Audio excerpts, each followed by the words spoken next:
Maayong gabi kaninyo tanan ato mga pinangga nga mga kapaglaom, mga higala o mga kaigsunan diyan nasadta sa atong programa sa Takna sa Pagtuon. Kumusta kamong tanan mga hinigugma nga mga kahigalaan, mga kapaglaom. Ako nga mga pagampo nga naamo sa maayo nga panglawas ni ining mga taknaa samtang magpadayon ta sa pagsunod nining atong programa ning gabi una.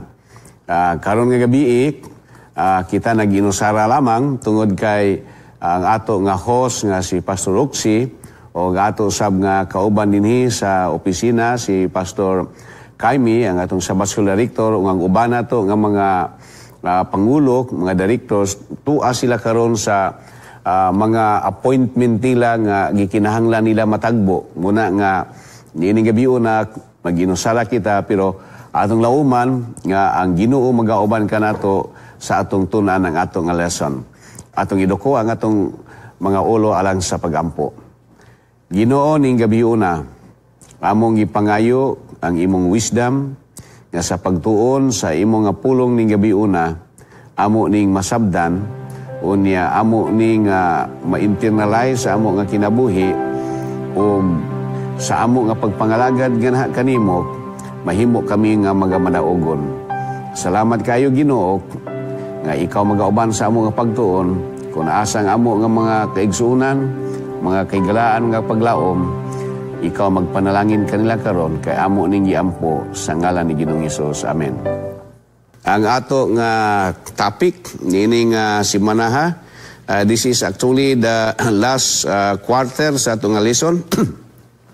Ika-13 lesson nato unaguluhan kini wait on the Lord. So magpaabot ta sa Ginoo. Unya nga atong key text makita nato sa Psalms chapter 27 verse 14. Ug nag-ingon dinhi mga kaigsunan, wait on the Lord, be of good courage, and He shall strengthen your heart. Wait, I say, on the Lord. So wait, paabot. As I have discussed with Pastor Pido sa mga nangaging datong niaging Monday, we discuss about kining pagpaabot. And there is virtue, dunay ikaayo mga kaigsunan sa ato nga pagpaabot because when we are waiting, it teaches us to be humble, it teaches us to be patient, and it teaches us to be perseverance. Kay ang pagpaabot pait gyud ni siya kayo mura og kapoy bak kanang kuna may laay o boring kaayo nga sitwasyon kana giyong magpaabot ka.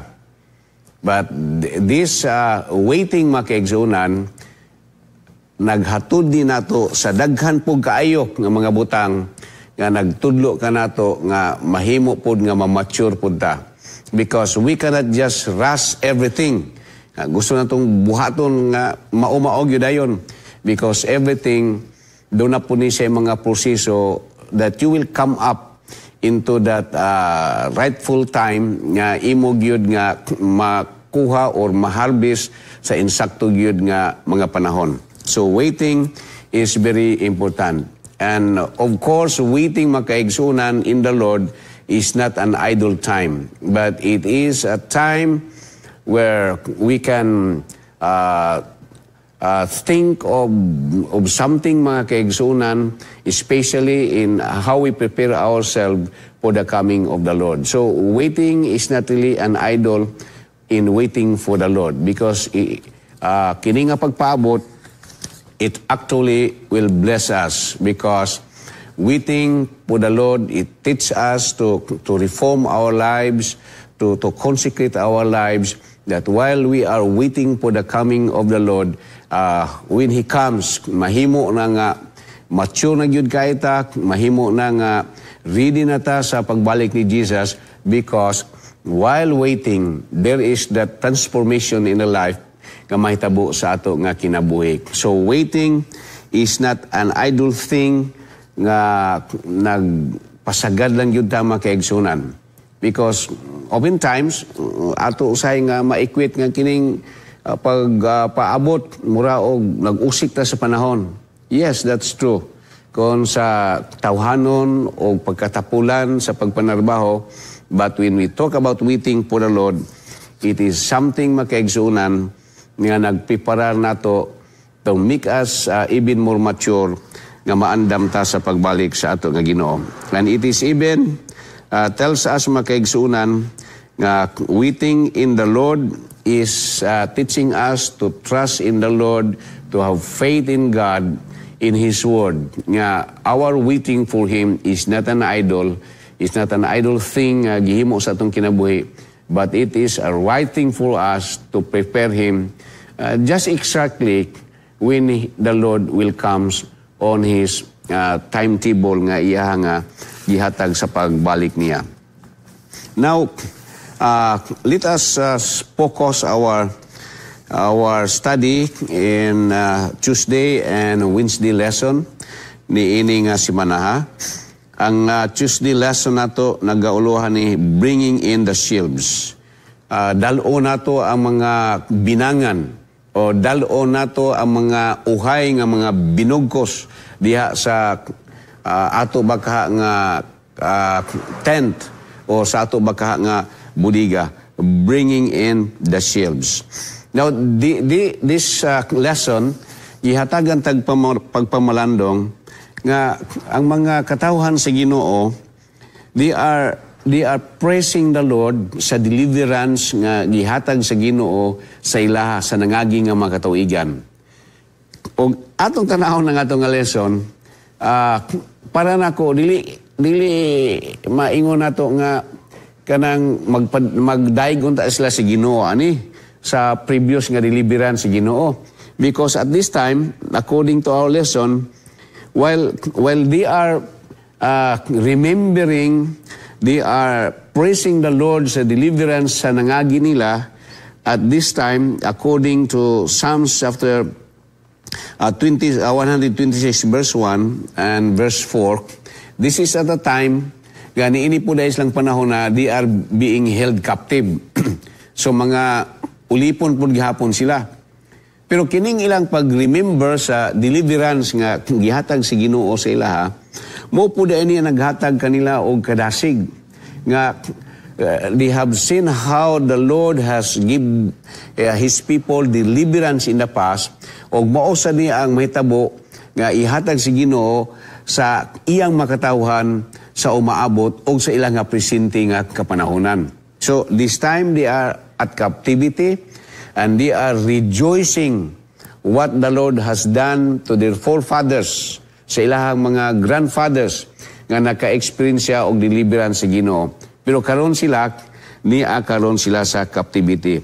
And that bring them hope, that bring them courage, that keep them alive nga ang Ginoo one day soon bisan mauni ang ilahang nga kahimtang nga naa sila sa ilang sitwasyon nga binihang sila, the Lord someday in God's own time God will deliver them and give them victory, and that time maka-praise na sad sila sa Ginoo, makapasalamat na sila sa Ginoo that the Lord has give them deliverance just like what happened sa ilahang mga forefathers. Now, tanaw diri or gihulagway diri sa ato nga lesson makaigsunan nga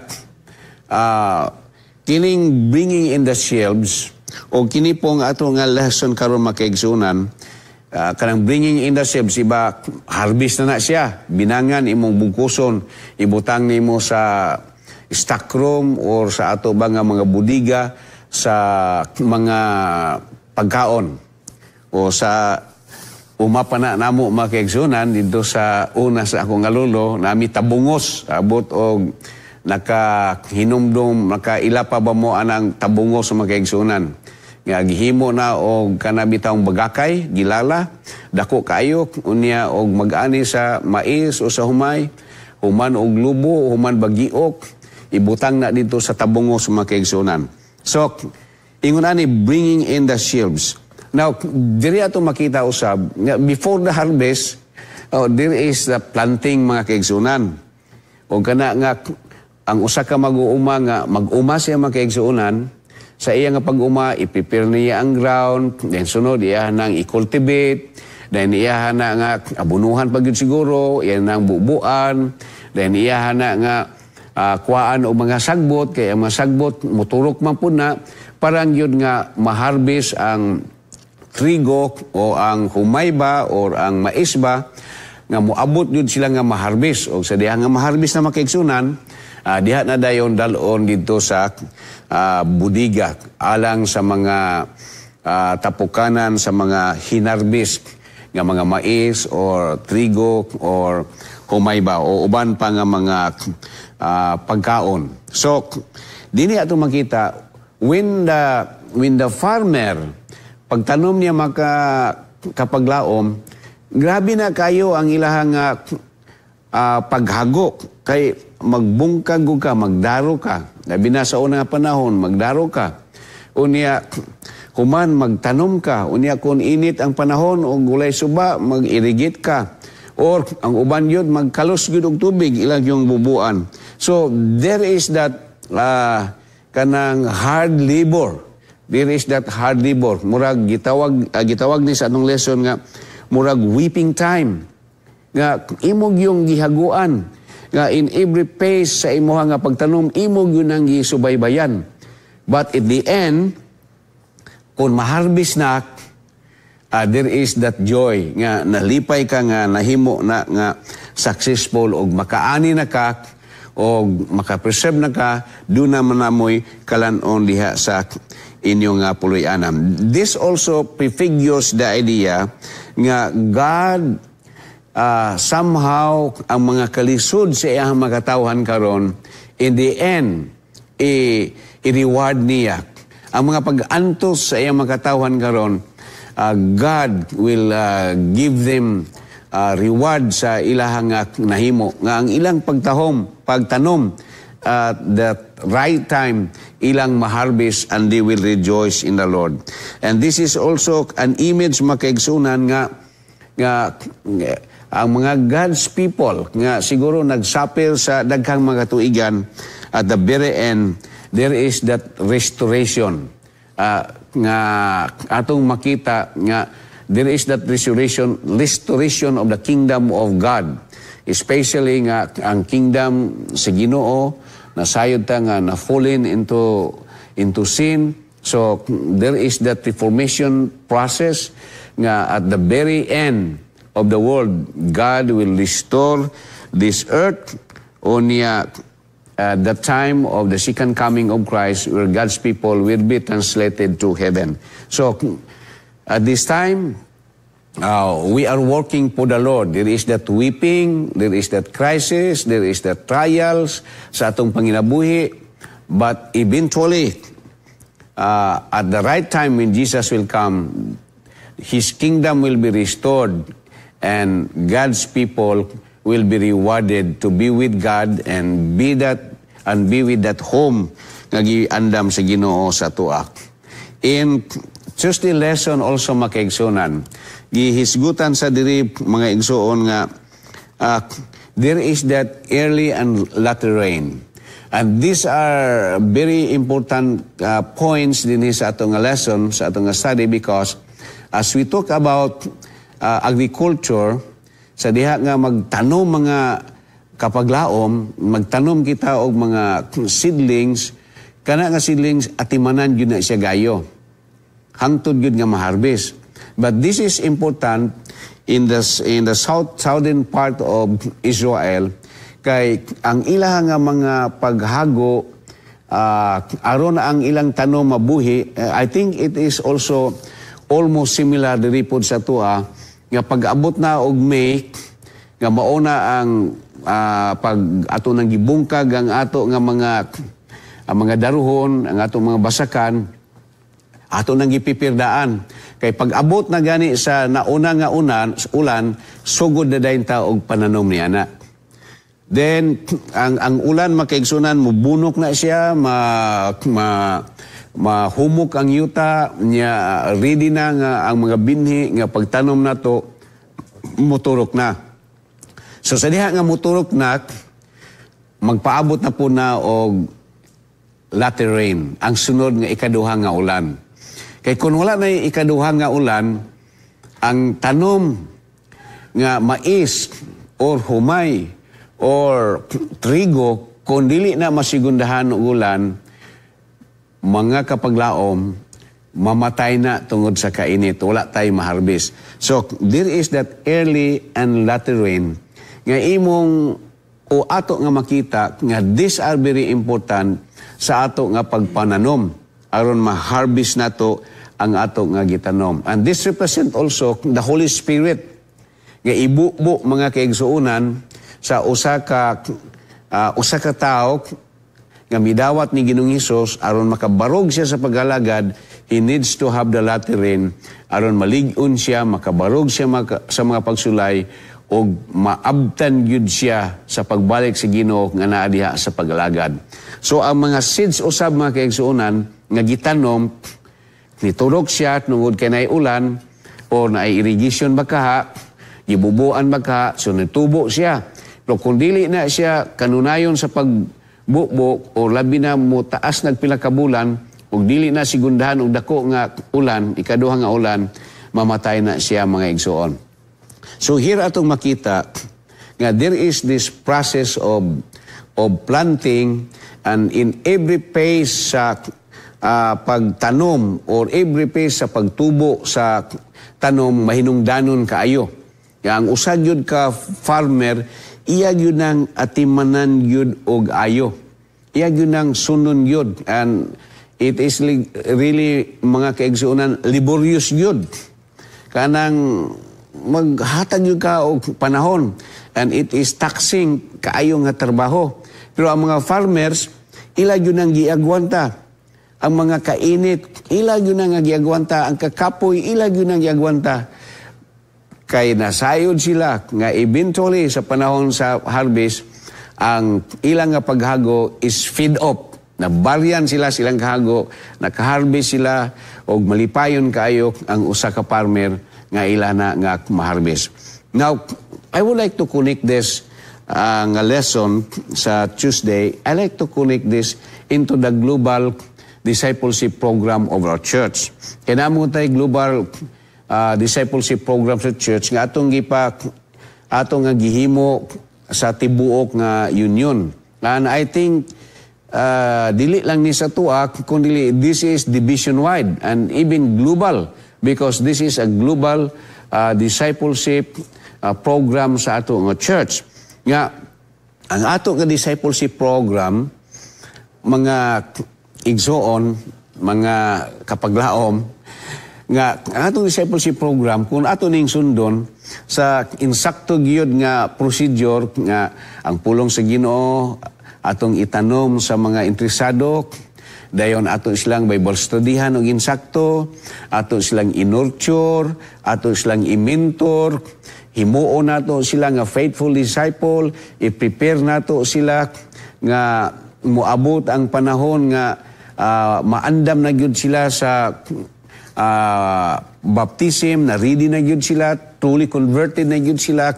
Then that's a time nga they will be persuaded, ato silang imbitahon to accept Jesus, and that time they will be baptized. So ang process mga kaigsuonan sa discipleship, kung sa farming nato nga sundon, mag-ani ta sa insakto nga panahon, ug kanang atong maanik mga kapaglaom nga madala sa tiilan sa Ginoo, they are very mature, they are very faithful disciple, kay nganuman nisunod sila gyud sa insakto nga process. So this is how important it is nga ang usa ka disciple maharbis siya sa insakto gyud nga panahon. Kay example, unsaon man nimo pag dala sa usa ka kining hinarbis, giingon nato nga bringing in the shelves, nga kanang atong nagarab mga kaigsuonan, kanang atong humay nga na-harvest, kanang atong mais nga na-harvest, kanang trigo nato ma-harvest, dili man nato na-harbison kung dili pa gyud sa insakto nga panahon. kay panalitan sa mais. Ibutang ta 4 ka bulan o 3 ka bulan kay naa may fast cropping. Ibutang na to na. Kung nato nang harbison, human nato og tanom sa mga 2 pa ka bulan o tunga pa sa bulan, unsa may maharbis na to na nga gagmay pa man kaay na sila. Unya, og nakulangan na siya sa adlaw nga atong harbison ng mais, wala po na siya sulod. So, kinahanglan harbison siya sa insakto gyud nga panahon. Siguro, panahon sa anagon. Kaya gusto ta mo kaon anagon. Pero kung gusto nato nga ato nang igalingon, kaya ato nang himuon nga pagkaon sa atong puluyanan, ipaabot yun nato sa panahon. Sama po sa humay. Kung ang humay, atong itanom. Unya, 2 pa lang kabulan atong iharbison. Wala pa midungo ang mga humay alang sa harvest, dili po na siya pwede. So, wala tay madala nga mga trigo sa ato nga mga budiga. So we cannot bring in the sheaves. Kaya wala may mga binangan. Unya na ibinangan unya dili sa insakto nga panahon, tahop ang ato nga makuha mga kaigsunan. So I look at it nga kini nga lesson using the agricultural approach nga atong makita dinhi nga makaani rata kung na insakto gyud ang panahon sa pag-ani. Another example to that, nga kung maglungag ta og humay sa atong balay, maglungag tag rice, unya, rice cooker ang imong igamit. Sa diha nga mubukal na ni mga igsuon, imo na ba ni nga i-off ang kuryente? Nga mo pa'y pagbukal sa imuhang nilungag? Dili. Kaya kung imo na siyang palungon nga kumupay pagbukal, dili maluto ang imuhang gilungag nga humay. Posible og mubutod na siya, og malang-alang na siya sa paghubas gyud imong gipalong ditso, ang pagkaon nimo na either hilaw og lata o niya og imong kanon, magsakit ang atong atiyan. So, we can only harvest mga kaigsuonan, we can only harvest kung atong sundon ang insakto nga pamaagi sa pag-uma. Giingon din nga atimanon yun ang mga orchards, ang mga vineyards, ang atong mga tanom, aron ato sila nga maharbis. You cannot harvest kung dili nimo sundon nga maongak mga pag-atiman sa mga tanom. Example, another example. Ang mga kababayan na nato maminyo, unya sa pagkaminyo, itugot si Ginoo, makabaton sila o makabataan. Samtang nagbabdos ang usa ka babae, pwede ba nato na nga 3 months pa na buros ang usa ka babae, ato nang ipakatao ang bata? Dili yun na siya pwede. Ha? Unya, pwede ba day na nga ang usa ka babaeng magbabdos pakalima pa kabulan, bisagwa pa masiyam kabulan kay siyam magyuna kabulan anak matao, ato nang ipahimugso. Dili gyud na siya pwede. Kay mamatay gyud na ang usa ka bata. Ipaabot gyud nato na siya sa siyam kabulan ana mahimugso ang bata. Mao gyud na siya ang cycle, gyud nato na mausab. Naiuban nga siguro kanang nahago ang usa ka babae, siya nga pangburos, dunay premature birth, pero matud pa ang premature birth mabuhi lang na kung nag-7 months na. Na kung na premature birth nga matao at 7 months, perti yun ang presyo kayo. Tungod kay kung matao manggani na, pero pag himugso na, ibutang na sa incubator. Pagbutang nimo sa incubator, every minute mga kaigsuunan, every hour magbayad ka for 2 months para nga makumplito gyud siya sa 9 months. Pagkahuman na ng 2 months, pwede na siya makagawas sa iyang incubator. You see, dako kay ta gasto. Dako kay ta gasto. Kung ipahimugso ang usa ka bata at 7 months, kay i-incubate pa nato. So, ingon ani sa ni mga kaigsuunan, kung ang usa ka Bible interest nga wa makumplito siya sa insakto gyud nga pamaagi nga atong discipleship program sa church, kung matao ni siya mga kaigsunan, ang problema anak og 7 months pa siya matao, i-incubate nato na siya mga kaigsunan. So it is not good, it is not a best idea nga iras nato ang tao nga mabautismuhan. Kay kung wa pag yun siya makasabot kaayo, wa pag yun siya nasantop yun siya ang unahuna, unsag yun ang kamatuuran, nya aturan ng pugson sila nga mabautismuhan, that is not the good idea because the church will suffer a lot. It will not do good but more harm to the church. And we are creating more liability than asset of the church. So why don't we so in hurry? Just go on with the process. Follow the discipleship program of the church, that we have to make friends with these brothers. We have to give them the whole Bible study series na to yun, nasabtan yun nila. Unya, once they are going to follow Jesus, unya, once makaigsuunan nga, converted na yun sila, and willing to follow Jesus, and willing to live an Adventist lifestyle, then that is the time that this person is ready for baptism, at least in the Adventist setting. Of course, naamantay siguro yung mga kigalaan nga dili parihan natong pagtulunan, dili Adventist nga naminaw ni ini, but the discipleship process in every church, kini mangyud ang insakto nga discipleship program nga dili yun alang-alangon nimo ang usa ka tawo nga just for the sake of baptism, bautismuhan sila when they are half-cooked sa ilahang nga kahibalo sa ilang kamatuoran. Because it is, think of this, brethren, what if we are going to, example, baptize a person, kunya gibautismuhan nimo siya, nakulangan siya sa usa ka doktrina about the state of the dead. So panahon sa pagkalagkalag, ang mga Adventist, wa man gatuo sa kalagkalag, wa man ga-observe ni ana, ug wa siya nakatuon ana, so ang mahitabo ana, pagkalagkalag, tuwa siya sa minteryo. Or kung naay mamatay, makigistorya siya sa patay, nga mula og buhi. Kunya iyang pagtuo nga ang patay, pagka kumatay mo, adto dito sa langit dahil ng Espiritu, and that is not the belief of the Seventh-day Adventist Church. So, that is very dangerous. What if this brother, ang na-miss po niya sa pagtuon niya sa pulong sa Ginoo, at least in the Adventist fundamental beliefs of the church, o na-miss niya ang stewardship, most likely, kung mabautismuhan siya, nga wa sa kahibalo about the tithing, about the COP, nga atong i-promote karon sa church, so matingala siya pagsimba nga na ay tithes offering collection, o na ay COP nga collection.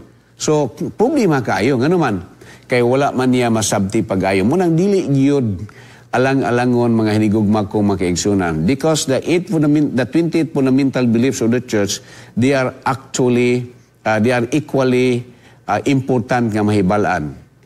What if we are going to baptize sa usa ka tawo nga wa siya na-explainan pag-ayo sa Sabbath? So, ang obserba nato sa Sabbath from sundown to sunset. Unya kung wa siya na-explainan unsa ang mahitabo kana. So, siguro, Friday night, magtrabaho pa siya. Pagka humanyag simba og 1 hour, o musimba siya og panahon sa araw worship lang.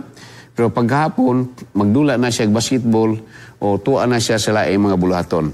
So, brethren, our lesson, I look at it, it is so coincide with the discipleship program of the global church today, of our global program, discipleship program, following the agricultural approach nga ang usa ka tawo i-disciple sa gyud sa insakto aron nga sa diha nga mabautismuhan siya firm na gyud, dili na gyud ta magduha-duha ug napamanggani masipyat pero di man punta ka makabasa sa tao, siyang nahuna sa tao, pero at least ato gyud nga gihimo ang tanan nga ato siyang gihimo nga faithful disciple, even wa pa siya na bautismuhan, pagbautismo niya, silyo na lang na sa iya nga pag-alagad sa Ginoo nga mag-faithful siya.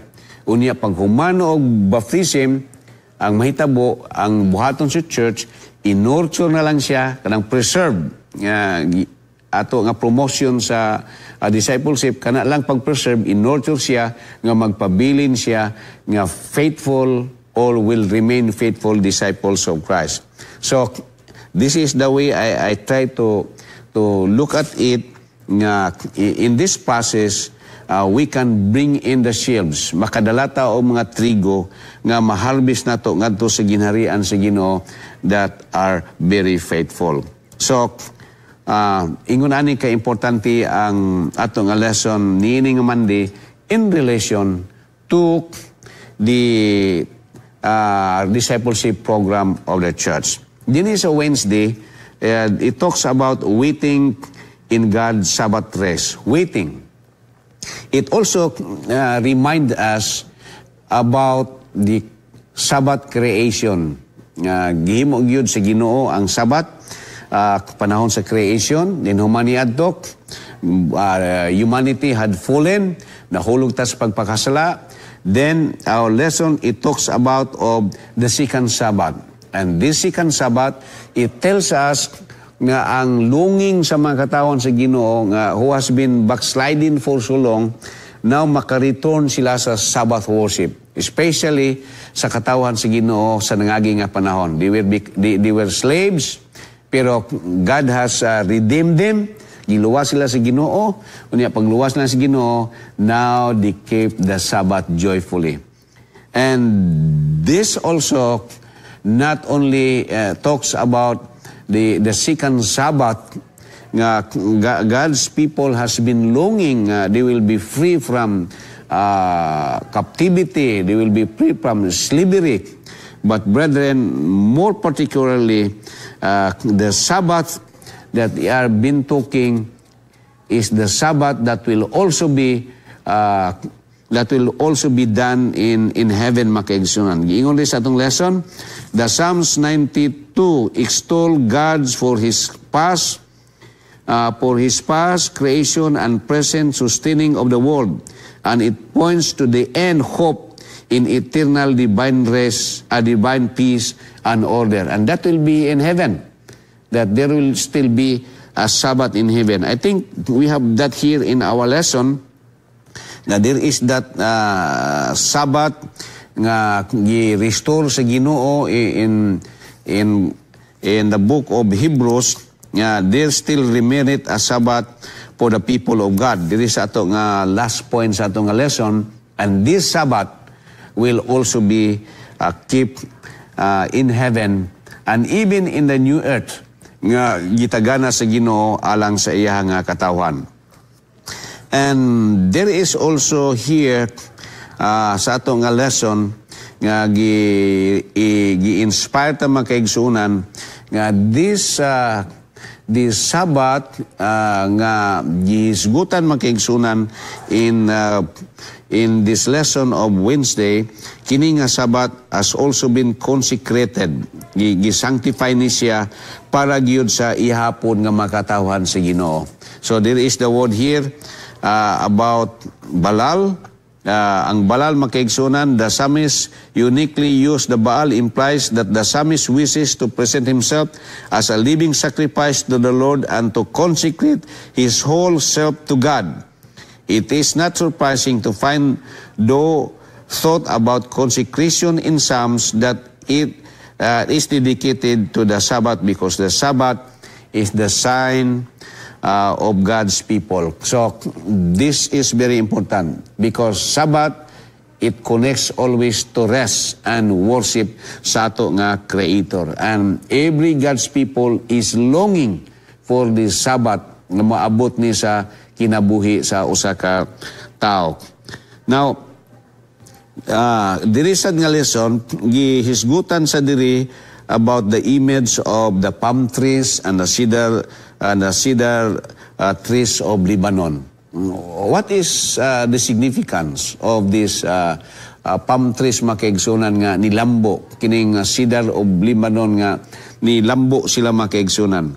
This portray nga ang mga tao nga dunay pagtuo nga na sa Ginoo, sila gipalambo sa Ginoo, giproteksyonan sa Ginoo, gipanalanginan sa ilang pagtuo sa Ginoo, nga nitubo sila sama sa mga palm trees o sama sa kahoy sa Libanon nga nigtubo sila sa ilaha nga pagtuo diha sa gugma sa Ginoo.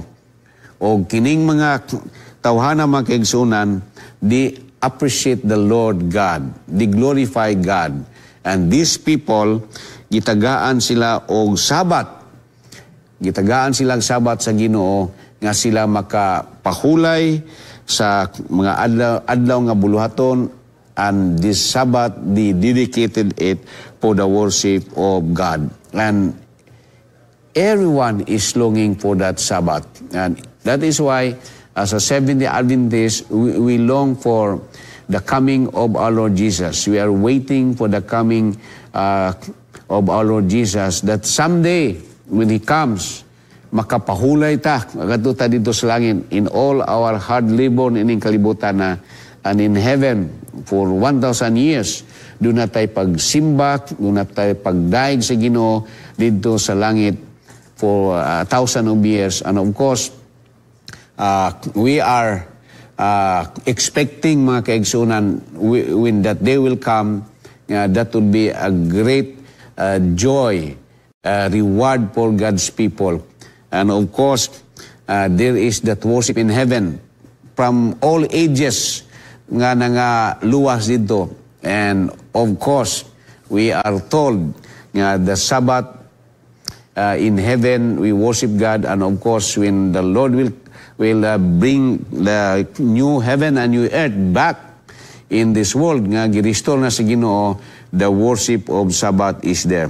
So, waiting in God's Sabbath rest is very important. So, kini nga itong pag-observe sa itong Sabbath karon dinhi, these are just practices mga kaigsunan nga atong nga gihimo, aron pag-abot dito sa langit, dili na ta matingala sa atong nga pag-worship sa Ginoo, because this is our practice. So, Sabbath here represents God's rest for His people, silyo sa katawan sa Ginoo, and also redemption of God's people, victory of God's people nga gihatag niya. Because when we can rest the Sabbath, nagpasabot sad na nga giluwas na ta sa Ginoo against the evil one.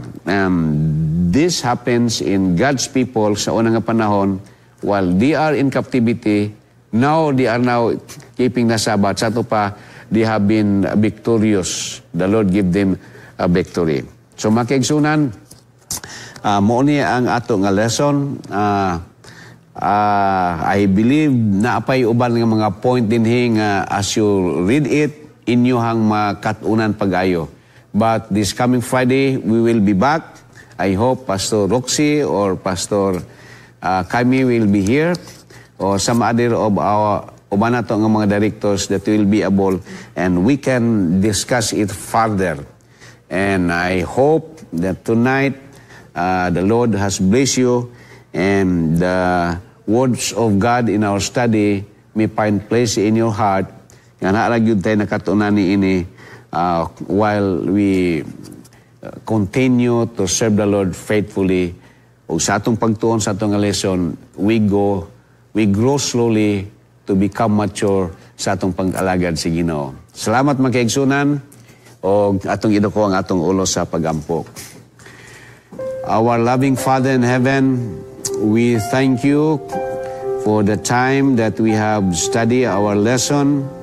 Grant the Lord that in our study tonight, we have learned many things from your lesson, and because of this, we can grow more mature in our spiritual life. We thank you, Lord, that in our hard labor to do for you, you taught us that it is like farming, that we go into the process, and when harvest is gone, we can rejoice of the abundance that you allow us to harvest. Especially in our discipleship program, in our evangelism program of the church, we work hard. Your people has worked hard to reach people and prepare people for the kingdom. And in the right time, when they have full knowledge of the truth, these people will be harvested into your kingdom, firm and true and loyal to your church, because they accept you, knowing what are the things that they are expected to do as your disciple and faithful believers waiting for your return. Thank you, Lord, for blessing us all together. And thank you for blessing Hope Channel for this program. And thank you for blessing everyone who are following our program for us to grow in Christ. Thank you for answering our prayers. In Jesus' name I pray. Amen.